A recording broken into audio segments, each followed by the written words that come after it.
నేను ఉపవాసం చేస్తున్నాను, నాకు బలం ఉంది అనుకోవద్దు. ప్రభువారు కూడా ఉపవాస ప్రార్థనలు ముగించిన తర్వాతే 40 దినాలు, 40 రాత్రులు కాదు, 40 పగలు కాదు, 40 పగళ్ళు 40 రాత్రులు ఏమీ తీసుకోకుండా దేవుడు సన్నిధిలో ప్రార్థన చేశాడు. తండ్రి అని దేవుడు దగ్గర ప్రభు అయినటువంటి యేసు బలం పొందుకున్నారు, ఆత్మ బలాన్ని పొందుకున్నారు. అందుకే అపవాదిని జయించేటువంటి రీతిగా నువ్వు ఆత్మ సంబంధమైనటువంటి వానిగా నువ్వు మారాల్సిందే.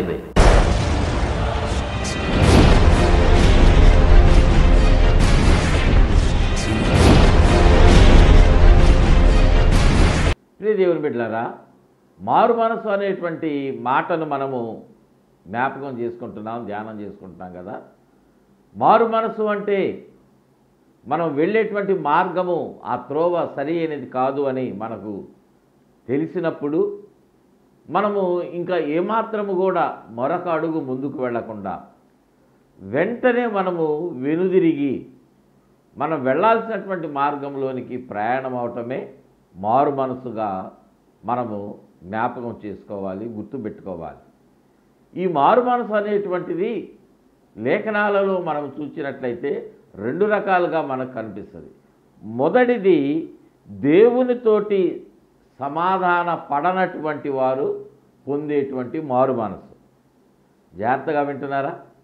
దేవునితో సమాధాన పడనటువంటి వాళ్ళు పాపపు జీవితంలో, ఈ లోక జీవితంలో జీవిస్తూ లోకముతో నడుస్తున్నటువంటి వారు, పాపులుగా ఉన్నటువంటి వారు, పాపములకు బానిసలైనటువంటి వారు ఒక రకమైనటువంటి గుంపులో ఉంటూ ఉంటారు. రెండవది, రక్షణ పొందినటువంటి కుటుంబంలో ఉన్నటువంటి వారు, లేకపోతే రక్షణ పొంది విశ్వాసులుగా పిలువబడుతున్నటువంటి వారు, రక్షణ పొందినటువంటి వారు, వారు ఒక వర్గానికి చెందినటువంటి వారుగా ఉన్నారు. ఈ మారు మనసులు 2 మనం చెప్పుకున్నాం కదా, 2 రకాలుగా ఉన్నాయని. మొట్టమొదటిది, అన్యజనులుగా ఉన్నటువంటి వారు, పాపులుగా ఉన్నటువంటి వారు, పాపపు జీవితాన్ని జీవిస్తున్నటువంటి వారు, వారు పొందేటువంటి మారు మనసుని జీవార్థమైన మారు మనసు అంటారు. జీవార్థమైన మారు మనసు. రెండవది, రక్షణ పొందినటువంటి కుటుంబాలలో ఉన్నటువంటి విశ్వాసులకు చెందినటువంటిది మరొక మారు మనసు. దానిని రక్షణార్థమైన మారు మనసు అని లేఖనము మనకు తెలియజేస్తూ ఉంది. ప్రియ దేవుని బిడ్డలారా, ఈ 2 మాటలు మనము జాగ్రత్తగా గుర్తించినట్లయితే, మొట్టమొదటిది జీవార్థమైన మారు మనసు. జీవార్థమైన మారు మనసు అంటే ఏమని చెప్పుకోవాలి? దేవునితో సమాధాన పడనటువంటి జీవితాన్ని జీవిస్తున్నటువంటి ప్రజలు ఎవరైతే ఉన్నారో, ఆ జనాంగము ఏదైతే ఉన్నదో వారిని గురించి తెలియచేయబడుతున్నటువంటి మాట ఈ జీవార్థమైన మారు మనసు. చూడండి, లేఖనములో మనం చూసినట్లయితే అపోస్తుల కార్యముల గ్రంథము 11వ అధ్యాయము 18వ వచనంలో అక్కడ వారు ఈ మాటలు విని మరేమీ అడ్డము చెప్పక, అట్లయితే అన్యజనులకును దేవుడు జీవార్థమైన మారు మనసు దయచేసి ఉన్నాడని చెప్పుకొనుచు దేవుని మహిమపరచెరి. దేవునికి స్తోత్రం చెల్లిద్దామండి. హల్లెలూయా. ఎవరికి ఈ యొక్క మారు మనసును దేవుడు అనుగ్రహించాడు? ఎవరికి అనుగ్రహించాడని వారు దేవుణ్ణి మహింపరచినటువంటి వారుగా ఉన్నారు అంటే, అన్యజనులకు దేవుడు జీవార్థమైన మారు మనసును దయచేసి ఉన్నాడు. ప్రియ దేవుని బిడ్డలారా, జీవార్థమైనటువంటి మారు మనసు పొందుకునేటువంటి ఆ గుంపు అన్యజనులు, యేసయ్యతో జీవించనటువంటి వారు, యేసయ్యతో వారి జీవనమును కొనసాగించనటువంటి గుంపుకు చెందినటువంటి వారు, అనగా విశ్వాసులుగా లేనటువంటి వారు, లోకముతోనే స్నేహము చేస్తున్నటువంటి వారు, వారు ఎవరైనా సరే కానివ్వండి, ఏ కులానికి, ఏ మతానికి, ఏ వర్గానికి, ఏ జాతికి, ఎవరికి చెందిన వారైనా సరే, వారు యేసుని ఎరగనటువంటి వారుగా ఉన్నటువంటి వారందరూ వారు అన్యజనులే కదా. అంటే వారు యూదులు కానటువంటి వారు అన్యజనులు అని లేఖనాలు మనకు తెలియజేస్తాము. మనం నేటి దినాల్లో మనం చూస్తూ ఉంటే మనము యూదులము కాము, కానీ నూతన నిబంధన ఇశ్రాయేలీలుగా మనం ఉన్నాం. ప్రభు యొక్క రక్తములో కడగబడినటువంటి జనాంగంగా ఉన్నాం. అంటే ప్రభు యొక్క రక్తములో కడగబడకుండా వారి దోషములను అలాగే ఉంచుకున్నటువంటి వారందరూ అన్యజనులుగా నేటి దినాన మనము భావిస్తూ ఉన్నాం. అది జీవార్థమైనటువంటి మారు మనసు దేవుడు వారికి అనుగ్రహిస్తూ ఉన్నాడు. రెండవదిగా మనం చూసినట్లయితే రక్షణార్థమైన మారు మనసు. ఇది చాలా ప్రాముఖ్యమైనటువంటి మాట. రక్షణార్థమైన మారు మనసు అంటే దాని అర్థం ఏంటి? రక్షణార్థమైనటువంటి మారు మనసు అంటే రక్షణ పొందడం కొరకైనటువంటి మారు మనసు కాదు.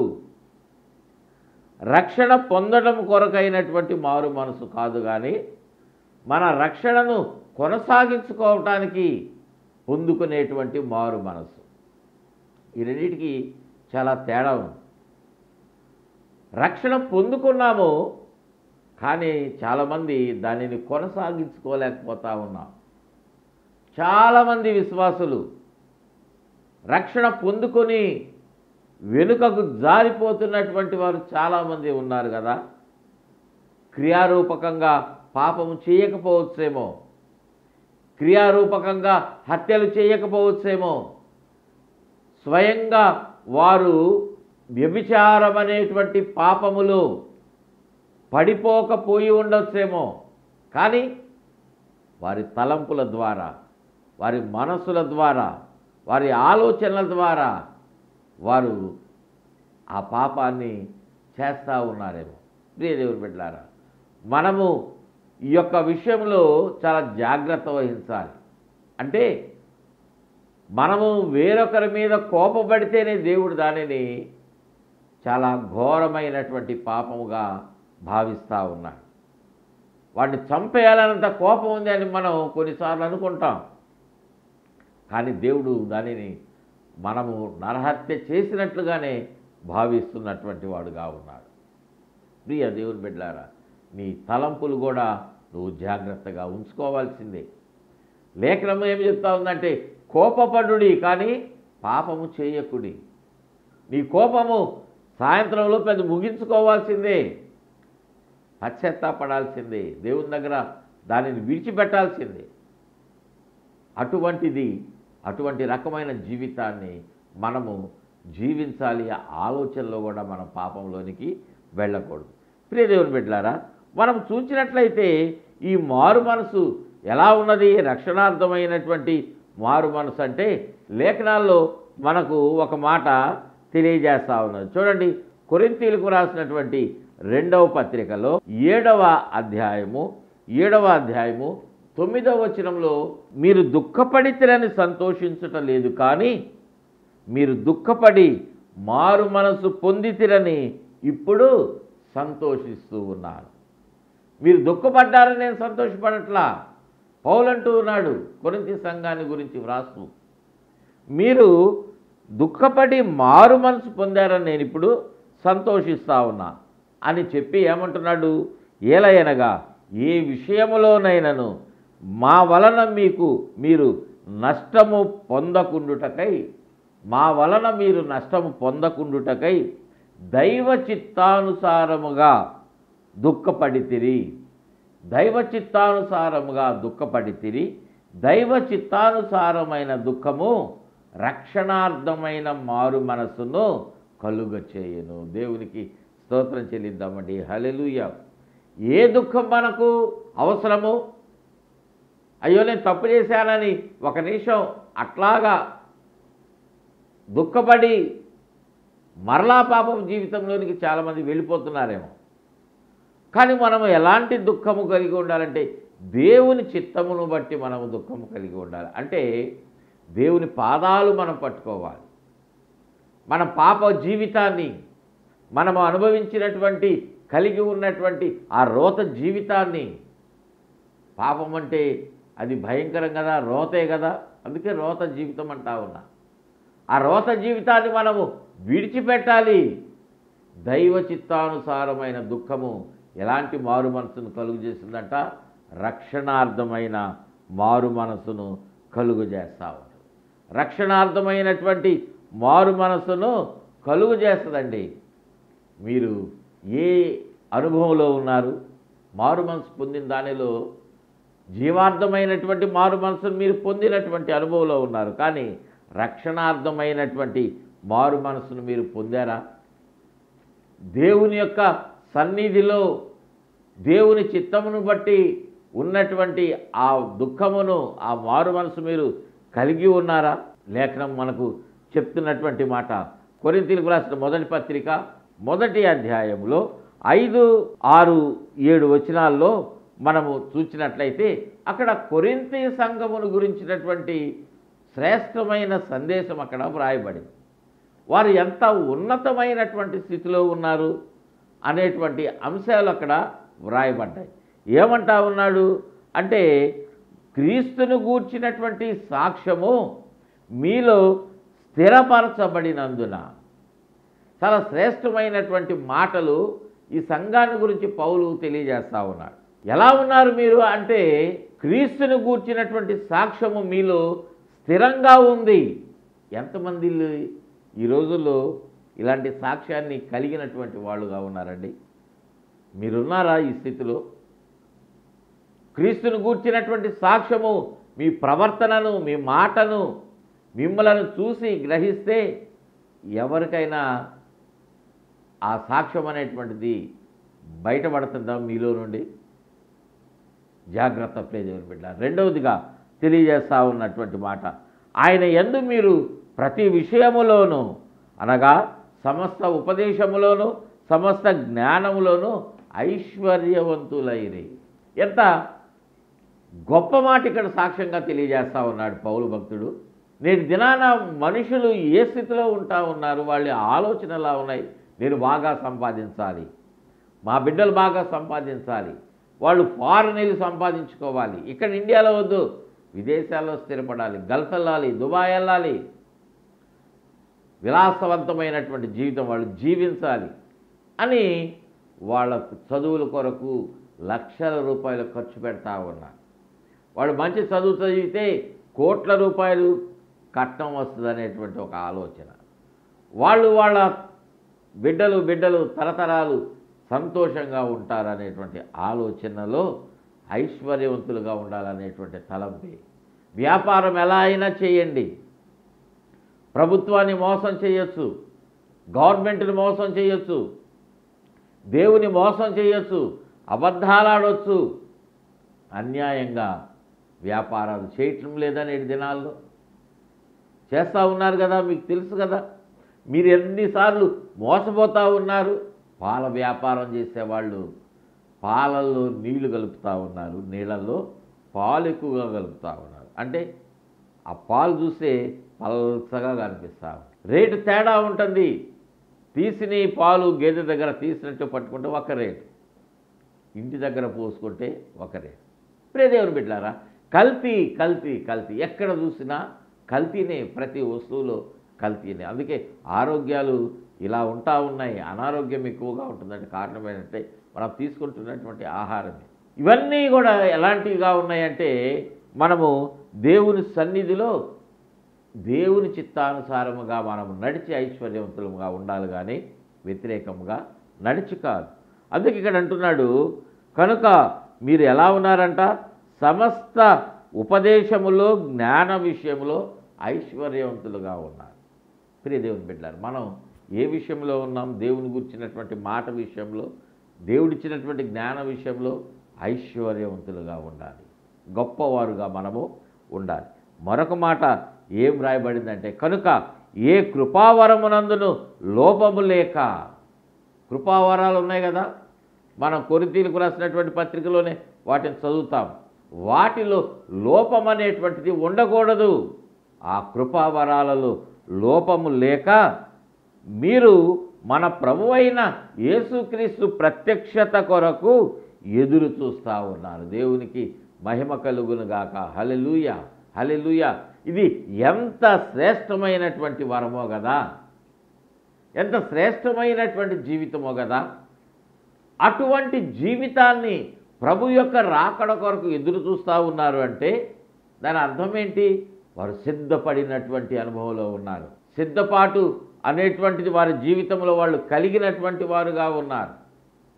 ప్రియదేవుని బిడ్డలారా, యేసయ్య ఎప్పుడు వచ్చినా మేము ఎత్తబడాలి అనేటువంటి ఆశతో ఎదురు చూస్తున్నటువంటి వారుగా మీరున్నారు. అయితే ఇటువంటి ఉన్నత స్థలముల్లో మీరు నివసించడానికి మీరు సిద్ధపడుతూ ఉన్నా కూడా మీరు ఎలా ఉన్నారు అంటే మీలో లోపము అనేటువంటిది కనిపిస్తూ ఉంది. మీలో లోపం అనేటువంటిది ఉన్నది. కొరింథీయులకు రాసినటువంటి ఈ మొదటి పత్రిక 1వ అధ్యాయము 10వ వచనంలో ఆ లోపాన్ని గురించి చెప్తా ఉన్నాడు కదా. చూడండి, ఆ వచనాన్ని చదువుతా ఉన్నా. సహోదరులారా, మీరందరూ ఏకభావముతో మాట్లాడవలెనని మొట్టమొదట అంటున్నటువంటి మాట. మీరందరూ ఎలా మాట్లాడాలంటే ఒకే భావం ఉండాలి. మీ మాటలో ఎవరు మాట్లాడినా ఒకే ఉద్దేశం బయలుపరచబడాలి. ఒకే భావం మీలో ఉన్నదా? నేటి దినాన ఎవరి జీవితాల్లో ఇలా ఉన్నాయండి? నలుగురు మనుషులు కలిస్తే నలుగురు మాటలు, నలుగురి ఆలోచన విధానాలు, ఇష్టాలు వేరువేరుగా ఉన్నాయి. అలా ఎందుకు? ఒక కుటుంబంలోనే ఉన్న నలుగురు వ్యక్తులు ఒకే టేస్ట్ని కలిగి ఉండరు కదా. ప్రియ సహోదరుడా, ప్రియ సహోదరి, ఈ మాట మనం గుర్తుపెట్టుకోవాలి. కానీ వీళ్ళందరూ ఎలా ఉన్నారో తేడాలు ఉన్నాయి. ఏకభావంతో మాట్లాడాలి అని పౌలు అంటున్నాడు. అంత మాత్రమే కాదు, మీరు కక్షలు లేక ఏక మనసుతో ఏక తాత్పర్యముతో మీరు సన్నద్ధులై ఉండవలెనని. ఒకే ఆలోచన, ఒకే ఉద్దేశము, ఒకే మాట మీరు కలిగి ఉండాలి. వీరు దేవుని రాకడ కొరకు ఎదురు చూస్తున్నటువంటి వారు, అన్ని విషయాలలో జ్ఞానము కలిగినటువంటి వారు, ఐశ్వర్యవంతులుగా ఉన్నటువంటి ఇటువంటి ఉన్నత స్థితిలో ఉన్నవారి జీవితాలలో కొన్ని లోపాలు ఉన్నాయండి. కొన్ని లోపాలు కనిపిస్తూ ఉన్నాయి. ప్రియ దేవుని బిడ్డలారా, లోకమును చూసేటువంటి ఆ చూపుతో చూస్తే ఏ లోపం కనపడదు, ఏ లోపం వాళ్ళలో ఉండదు. కానీ వారు ఏదో ఒక లోపములో వాళ్ళు పడిపోయి ఉన్నారు అనేటువంటి సంగతి దేవుని యొక్క కనుదృష్టిలోనే బయటపడుతుంది. అర్థమైందన్నమాట. ఈ లోకములో ఉన్నటువంటి చూపుతో లేకపోతే ఈ లోక కన్నులతో మనం చూస్తే వారిలో ఉన్న దోషము, నేరము, లోపం మనకు కనిపించదు. కానీ దేవుని కన్నులతో చూస్తేనే ఆ లోపం అనేటువంటిది బయటపడుతుంది. అటువంటి దృష్టి దేవుడిది. అంటే మనము ఎక్స్రే తీసినా కూడా మనకు కనపడదు, కానీ స్కాన్ చేస్తే మనలో ఉన్నటువంటి దోషం మనకు ఎలా కనిపిస్తుందో దేవుడి కన్నులు అట్లా మనల్ని స్కాన్ చేస్తాయి. ప్రియ దేవుని బిడ్డలారా, అటువంటి రీతిగా ఇక్కడ పరిశుద్ధాత్మ దేవుడు ఈ కొరింథీ పట్టణంలో వారు అంత బాగానే ఉన్నట్లుగా ఉన్నారు. కానీ వారిలో ఉన్న లోపాలు దేవుడు పరిశుద్ధాత్మ ద్వారా పౌలు వ్రాస్తా ఉన్నాడు. దేవునికి స్తోత్రం చెల్లిద్దాం. హల్లెలూయా. అయితే మీరందరూ సన్నద్ధులై ఉండవలెనని పౌలు అంటున్నాడు. నేను మిమ్మల్ని వేడుకుంటా ఉన్నా.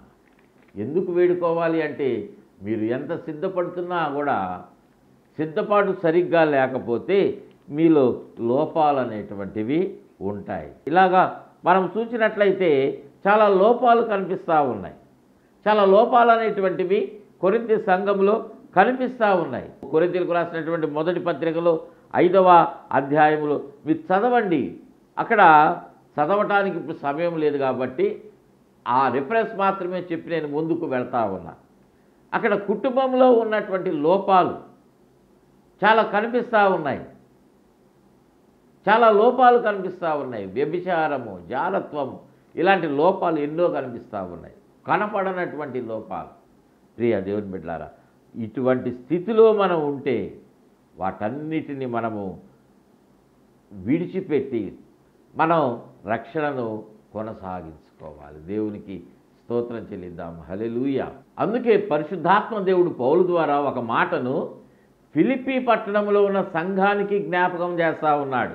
ఏమంటా ఉన్నాడు చూడండి. పౌలు ఫిలిప్పీలకు వ్రాసినటువంటి పత్రిక 2వ అధ్యాయము 12వ వచనంలో ఏమంటా ఉన్నాడు అంటే, కాగా నా ప్రియులారా, మీరు ఎల్లప్పుడూ విధేయులై ఉన్న ప్రకారము నా ఎదుట ఉన్నప్పుడు మాత్రమే కాక మరి ఎక్కువగా నేను మీతో లేని ఈ కాలమందున భయముతోనూ వణకుతోనూ సొంత రక్షణను కొనసాగించుకొనండి. ఒక శ్రేష్టమైనటువంటి మాట మాత్రమే కాదు, ఒక హెచ్చరిక కూడా తెలియజేస్తూ ఉన్నాడు. మనమందరం ఎప్పుడు భక్తిగా ఉంటాం ఆలోచన చేయండి. దేవుని సన్నిధికి ప్రార్థనకి వెళ్ళినప్పుడు చాలా భక్తిగా ఉంటాం, వినయంగా దేవుని ముందుంటాం, సేవకుల ముందుంటాం, సంఘం ముందు భక్తి కలిగినటువంటి వాళ్ళలాగానే ఉంటాం. కానీ మందిరంలోంచి బయటకు వచ్చిన తర్వాత, ఇంటికి వెళ్ళిన తర్వాత మరలా మామూలు జీవితానికి క్రమంగా వెళ్ళిపోతాం. సోమవారం ఆఫీస్కి వెళ్తే లంచాలు తీసుకుంటున్నాం, వ్యాపారంకి వెళ్తే అక్కడ అన్యాయంగా మనం ప్రవర్తిస్తూనే ఉన్నాం. ఈ భక్తి అంతా ఏమైపోతూ ఉంది? దేవుని యొక్క మాటలు మనం ఎన్నో వింటూ ఉన్నాం, అవన్నీ ఏమైపోతూ ఉన్నాయి? విడిచిపెడుతున్నాం కదా, వాటి ప్రకారం మనం నడవటం లేదు కదా. మందిరంలో ఉన్నప్పుడేమో చాలా భక్తిగా ఉంటాం, కానీ ఆ తర్వాత అసలు దేవుని సన్నిధికే మనం రాము, ప్రార్థనే చేయము, కుటుంబంలో ప్రార్థన ఉండదు, దేవుని స్తుతించము. సినిమా పాటలు వస్తూ ఉంటే ఏమో నోటి వెంట, సీరియల్స్ చూస్తూ ఉన్నామేమో. ప్రియ దేవుని బిడ్డలారా, ఎన్నింటిలో మనం తప్పిపోతున్నాం? ఇవన్నీ భక్తి ఉంటే మనం చేస్తామా? భయం ఉంటే చేస్తామా?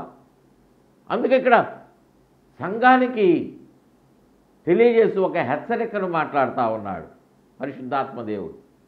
ఆ మాట నేటి దినాన మనం చదువుతున్నాము, వింటున్నామంటే మనతో కూడా మాట్లాడుతూ ఉన్నాడు. దేవునికి స్తోత్రం చెల్లిద్దాం. హల్లెలూయా. ఈ మాట పరిశుద్ధాత్మ దేవుడు వ్రాయించాడు కాబట్టి అది నీ కొరకు, నా కొరకే. ప్రియ దేవుని బిడ్డలారా, మనందరి కొరకే, మన జీవితాలు మార్చబడటం కొరకే అంటున్నటువంటి మాట. నా ఎదుట ఉన్నప్పుడు మాత్రమే కాక, ఆయన ఎదుట ఉన్నప్పుడు మాత్రమే కాదు కానీ ఆయన లేని సమయంలో కూడా మనం ఏం చేయాలంట? ఆయన అనుగ్రహించినటువంటి ఆ రక్షణను మనము భయముతోనూ వణకుతోనూ కొనసాగించుకోవాలి. దేవునికి మహిమ కలుగునుగాక. హల్లెలూయా. మనం దేవుడిచ్చినటువంటి ఆ రక్షణను మనం ఏం చేయాలంటే కొనసాగించుకోవాలి. అక్కడే మనం దానిని విడిచిపెట్టద్దు. చాలామంది చేస్తున్న భయంకరమైన పొరపాటు ఇదే. మరలా జారిపోతూ ఉన్నారు, మరలా పడిపోతూ ఉన్నారు, లేస్తున్నారు, మరలా పడిపోతానే ఉంటా ఉన్నారు. ఎంతకాలం? ప్రభు రాకడ సమీపంగా ఉంది. మనం పడిపోయి ఉన్నప్పుడే, వెనుదిరిగి చూసినప్పుడే ప్రభు యొక్క రాకడ వచ్చిందనుకో, లేకపోతే మన ప్రాణమే పోయిందనుకోండి, లోకయాత్ర ముగించబడింది, అప్పుడు పరిస్థితి ఏంటి? ప్రియ దేవుని బిడ్డలారా, అందుకే మనం జాగ్రత్తగా ఉండాలి. జాగ్రత్తగా మనం జీవించాల్సింది అప్పుడే. ప్రియ సహోదరుడా, మీరు భయముతోనూ వణకుతోనూ మీ రక్షణను మీరు కొనసాగించుకోనండి. నా మాటలు నేను ముగిస్తూ ఉన్నాను. చూడండి, యాకోబు రాసినటువంటి పత్రికలో 3వ అధ్యాయము 2వ వచనంలో అంటున్నటువంటి మాట, అనేక విషయములలో మనమందరము తప్పిపోతున్నాము. ఎవరు రాస్తున్నారు ఈ మాట? చాలామంది పొరపాటు పడుతున్నారు ఒక దగ్గర.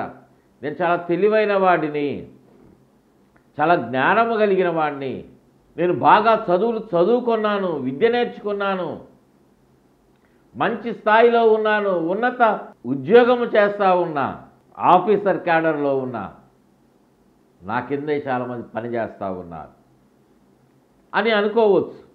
అయినా నువ్వు తప్పిపోతావు. మరికొంతమంది అంటారు, నేను దేవుని సేవే చేస్తూ ఉన్నా, విశ్వాసములు కలిగి ఉన్నా, అయినా తప్పిపోవచ్చు. అదేంటండి, నేను దేవుణ్ణి ఎరిగినటువంటి వానిగా ఉన్నా అయినా తప్పిపోతానా అంటే యాకోబే అంటా ఉన్నాడు ఈ మాట. అనేక విషయములలో మీరందరూ తప్పిపోతూ ఉన్నారు, జాగ్రత్త అని హెచ్చరించలా. అనేక విషయములలో మనమందరము ఏమన్నాడు అక్కడ? మనమందరము తప్పిపోతా ఉన్నాం. ఆ మన అనేటువంటి ఆ పదములో యాకోబు కూడా ఉన్నాడు. ఈ పత్రిక వ్రాసినటువంటి యాకోబు కూడా ఉన్నాడు కదా. ఇంకా మనం తప్పిపోమా? దేవుని బిడ్డలారా, మనమందరం ఏ విషయంలో తప్పిపోతున్నామంటే అనేక విషయాలలో, ఒకటి కాదు రెండు కాదు, అనేక విషయాలలో కాలు జారిపోతా ఉన్నావేమో, కింద పూర్తిగా పడలా తొట్టిల్లుతా ఉన్నావేమో. జాగ్రత్త, నీ నడకను నువ్వు జాగ్రత్తగా చూసుకోవాలి. నీ ప్రవర్తనను, నీ జీవితాన్ని నువ్వు జాగ్రత్తగా చూడాలి ప్రియ దేవుని బిడ్డలారా. అందుకే కీర్తనకారుడు ఒక మాట తెలియజేస్తా ఉన్నాడు. ఏమంటా ఉన్నాడు అంటే 119వ కీర్తనలో 104వ వచనంలో, నీ ఉపదేశము వలన నాకు వివేకము కలిగెను, తప్పు మార్గములన్నీ నాకు అసహ్యములాయెను. దేవుని యొక్క మాట వింటే, దేవుని యొక్క మాట మనం కనుక విన్నట్లయితే అది మన జీవితంలో తప్పుల్ని మనకు తెలియజేస్తుంది, చూపిస్తుంది. అప్పుడు వాటిని చూస్తే మనకు అసహ్యం కలుగుతుందంట. దేవుని యొక్క ఉపదేశము అట్లాగా ఉంటా ఉన్నది. అందుకే దేవుని యొక్క మాటలు వినేటువంటి విషయంలో మీరు శ్రద్ధ వహించాలి. నీ దేవుడైన యెహోవా మాట నువ్వు ఎలా వినాలని లేఖనం చెప్తా ఉంది. శ్రద్ధగా వినాలి. ఎందుకంటే నీతో మాట్లాడేటువంటి వాడు పరిశుద్ధాత్మ దేవుడు. అందుకే మరొక మాట కూడా మనం చూసినట్లయితే, ఎవరు చెడుతనాన్ని అసహించుకుంటారంటే యెహోవాను ప్రేమించేటువంటి వారు. 97వ కీర్తన 10వ వచనంలో వ్రాయబడినటువంటి మాట, యెహోవాను ప్రేమించు వారలారా చెడుతనమును అసహించుకోనండి. యెహోవాను ప్రేమిస్తే అసహించుకుంటాం, చెడుతనాన్ని అసహించుకుంటాం. దేవుని ప్రేమిస్తే నిజంగా అసహించుకుంటాం. ఇది నిజమైన మారు మనసు, రక్షణార్థమైన మారు మనసు. ఈ మారు మనసును మనం కలిగి ఉండాలి. పాప క్షమాపణ పొంది మారు మనసు పొందాం, జీవార్థమైన మారు మనసు. తర్వాత మన రక్షణను కొనసాగించుకునేటువంటి ఆ విషయంలో రక్షణార్థమైన మారు మనసు పొందుకొని ఉండాలి. ఇది మీరు కలిగి ఉన్నారా? ఇది కలిగి లేకపోతే ఈ మొదటి పునాది రాయి మీద మీరు బలముగా కట్టుకొనండి, వాక్యంతో కట్టబడండి. దేవుడు మిమ్ములను ఈ మొదటి పునాది రాయి మీద స్థిరపరుస్తాడు. అటువంటి కృప పరిశుద్ధాత్మ దేవుడు మీకు అందరికీ దయచేయునుగాక. ఆమేన్.